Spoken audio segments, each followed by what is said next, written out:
hardship with the global pandemic and natural disasters. Millions of people are struggling to make ends meet, and that's why the Salvation Army has not stopped working to provide relief all across the country.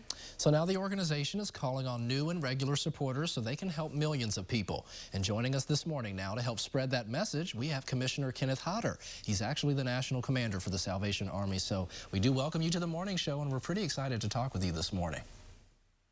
Thanks so much, folks. It's a delight to be with you. Well, sir, we're going to just jump right in. And KARINA, you want to take the first question?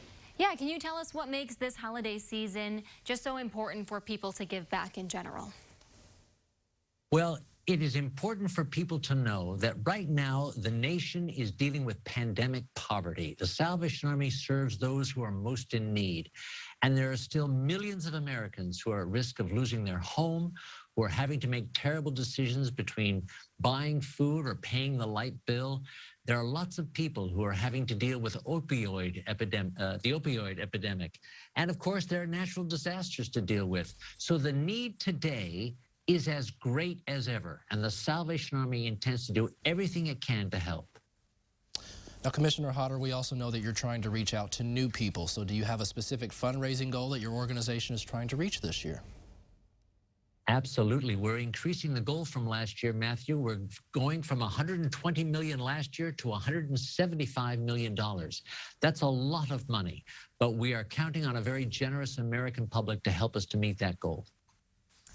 Certainly, and fingers crossed that you guys can achieve that goal with the help of people. But how has the Salvation Army continued to adapt to the needs of communities over the years? I'm sure it's been ever-changing. It's always changing, KARINA, and we always use the adage, we must meet need at the point of need. At the 7,000 locations that the Salvation Army has across the country, we always tell them, do what that community needs to have done. So that means that we will increase our food supplies in some places if that's what's necessary, our drug and alcohol rehabilitation in some places if that's what's necessary. We're always evolving. And as the pandemic has shown, the needs in general are going to grow. Well, and Commissioner HODDER, we know, too, that the pandemic has created limitations for people, and donations are obviously pretty important, but some people may not have ways to do so. So are there any new ways that people can donate this year?